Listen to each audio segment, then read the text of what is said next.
boa tarde. Hoje eu estou aqui na unidade Sesc de Londrina e dentro dessa unidade do Sesc tem o Museu do Café. Você é acompanhado aqui pela Yumi.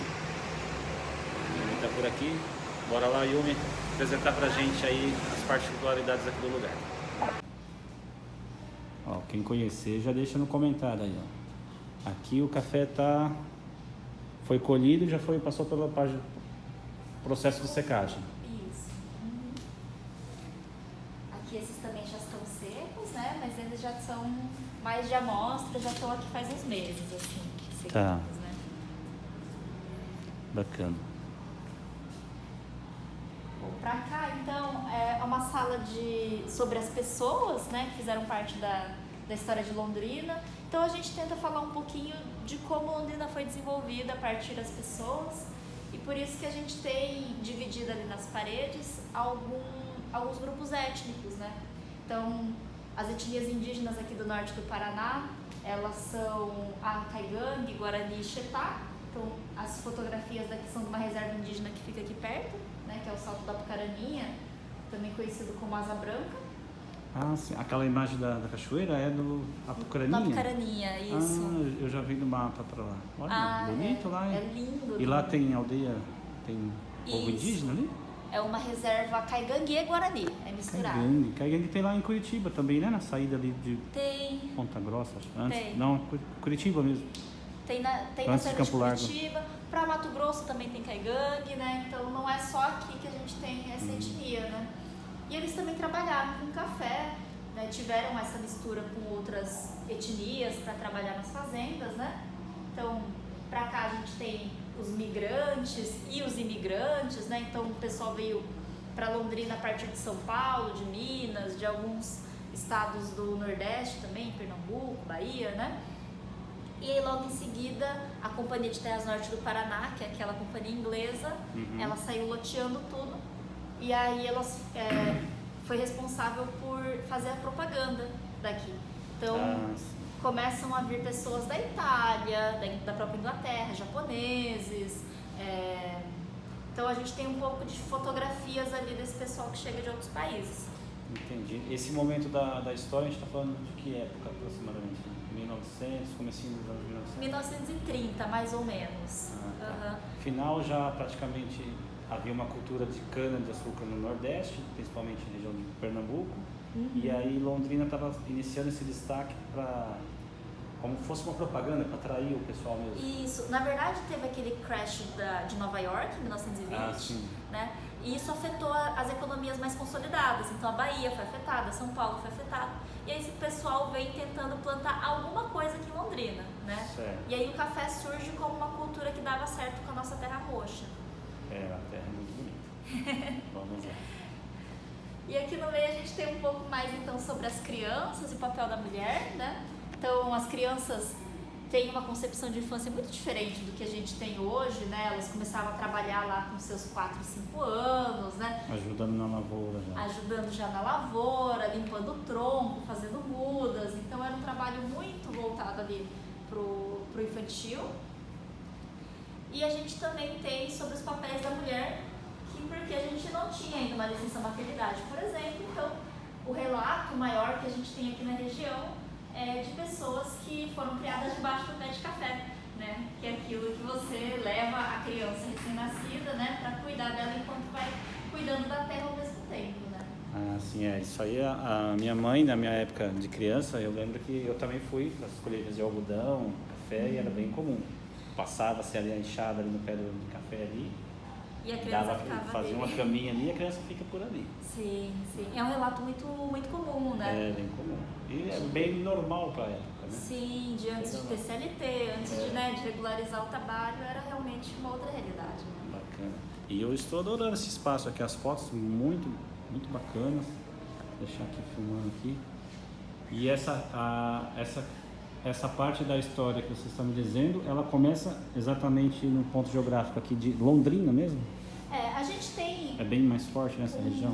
Um mapa aqui, se você quiser mostrar, inclusive, porque a região que foi colonizada por essa companhia inglesa, ela pega Londrina até mais ou menos aqui Jandaia, Lovat, então passa por exemplo, as que mais ficaram em evidência, né? Londrina, Arapongas, Apucarana, que são essas que cresceram mais, certo. Né? São as em destaque aqui no mapa.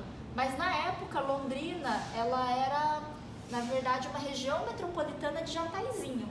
Então, Jataizinho que era planejada para crescer. E hoje em dia, Jataizinho é uma cidade pequenininha perto de Londrina. Né? A proporção foi saindo um pouco da escala. Assim. Londrina tomou conta roubou a cena. Sim. E aqui essa imagem, Companhia de Terras Norte do Paraná. Isso, era a sede deles, né? Aqui é Londrina? Aqui em Londrina mesmo. E essa Companhia de Terras, ela era uma empresa, era uma companhia de fora do Brasil e que tinha acesso a terras aqui porque comprou isso do governo federal? Seria algo assim? Na verdade foi assim, a companhia ela vem da Inglaterra para cá, né, com o Lord Lovat, e ele começa a tentar primeiro comprar terras para algodão. Então ele dá uma testada em algodão aqui no norte do Paraná, vê que ele não desenvolve tão bem, testa o café como segunda opção e aí o café é quem ele realmente vai investir, né? Naquela época, a Londrina ainda tinha muita gente trabalhando aqui, mas de uma forma muito irregular. Então, a gente tem relatos dos donos da companhia de terras comprando a mesma terra 2, 3 vezes. Porque fulano falava que era dele, comprava, e ciclano falava que era dele, comprava. Já sabe? tinha os espertinhos. Então, eles tiveram que comprar essas terras de uma forma muito irregular. Entendi. Não tinha ainda a escritura, isso né? foi documentando aí ao longo da história, até chegar um meio termo e falar, não, agora é minha terra. Isso. E aí começam a surgir os grandes fazendeiros, né? Isso, a partir da década de 40, mais ou menos. Bacana. E aí depois aí começou também o transporte por rodovias, né? Que eram estradas de terra ainda, né? Isso. Então, aqui a gente estava vendo essa parte aqui, então, o mapa de ferrovias, né? Que eles começaram a fazer esse planejamento na década de 30, só que eles não chegaram nem a construir todas essas ferrovias aqui planejadas, porque logo mais a gente teve a rodovia, né? Sim. O plano JK ia vir logo em seguida também, né? Então a gente deu uma acelerada pelas estradas. E aí a ferrovia que foi construída, aqui em Londrina, por exemplo, foi utilizada por 2 anos no máximo. Muito pouco, né? O café, essa parte de expansão, ela foi, acho que foi muito rápido, né?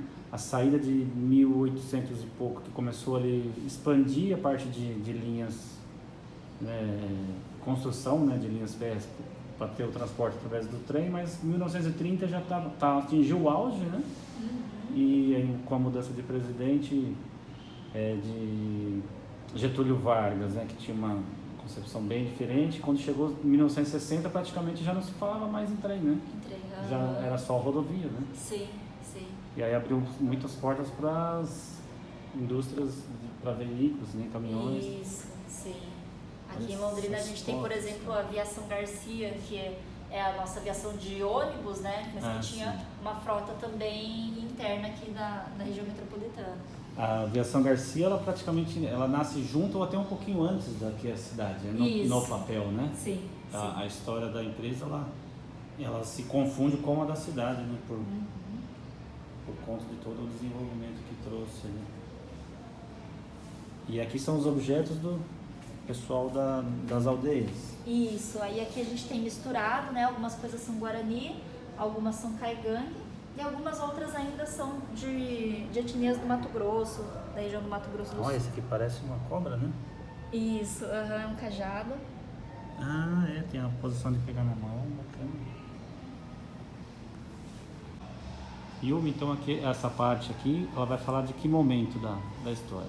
Bom, aqui a gente está falando sobre a população negra em Londrina. São pessoas que chegam ali a partir da década de 20, vindo da Bahia, de Pernambuco, né, de outros lugares do Brasil. E essas pessoas, elas não estão inclusas ali nas colônias étnicas. Então a gente já tinha colônia de japoneses, a colônia de italianos, a de alemães, e eles vão se fechando em grupos étnicos. Então, como os negros eles não estavam nesses grupos, eles criam a AROL, que é a Associação Recreativa dos Operários de Londrina. Sim, igual aqui na foto. Isso, eles tinham uma escola, né, para crianças. Associação Recreativa dos Operários de Londrina. Isso, dos Operários de Londrina.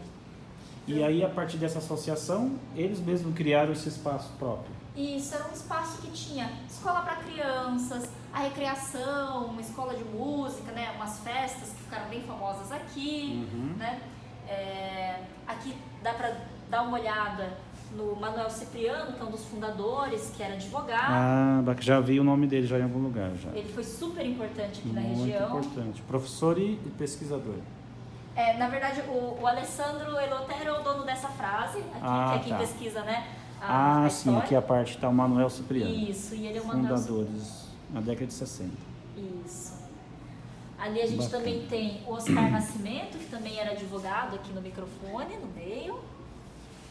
Um dos fundadores também. E outras pessoas que fizeram parte dessa história, a Dulcineia Novaes, que hoje é jornalista lá em Curitiba. A Dulcineia? Olha! A dona Dulcineia, ela fazia parte da Arol também. Olha aí, gente, a Dulcineia. Então ela faz parte da história de Londrina. Olha, não sabia não. Doutor Justiniano Clímaco. Esse doutor é um primeiro médico negro que a gente tem aqui em Londrina, né? Ele veio da Bahia. E ele acabou não formando famílias. Ele tem um filho até, mas como ele passou muito tempo sozinho, assim, ele destinava todo o dinheiro dele a ajudar as pessoas aqui da região, né? Que ato nobre, hein? E essas imagens?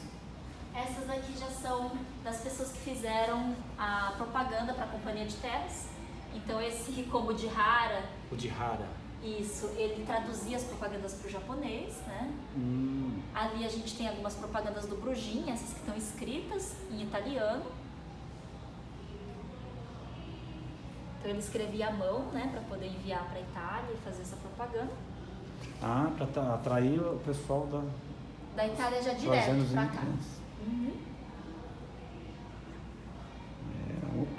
O marketing já funcionava ali. Agora aqui. Aqui essa segunda sala da exposição, né, ainda em conjunto com aquela primeira que a gente deu uma olhada agora.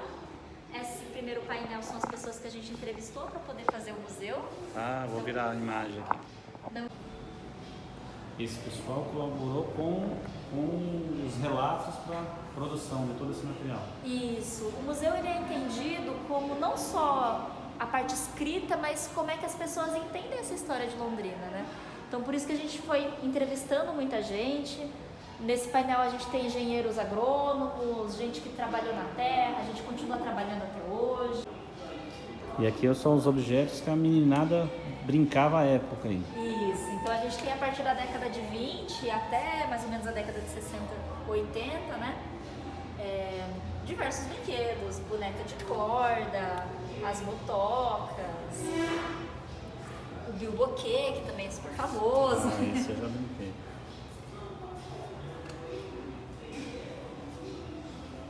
Olha aqui, ó. Que bacana. 50% da produção do Brasil inteiro sai aqui de Londrina, né? É uma produção muito significativa. Mas 50% da produção. Mais de 50%. Então, Londrina, então, se tornou a capital mundial. Mundial do café, em 62. Você que mora em Londrina não sabia dessa informação, agora está sabendo. O Instituto de Pesquisa de Café que a gente tinha para cá, então o governo subsidiava essa pesquisa para poder melhorar, né, a plantação aqui local. Para lembrar que café não foi só lavoura, né? Que a gente trabalhou de escritório, mas que tinha a ver também.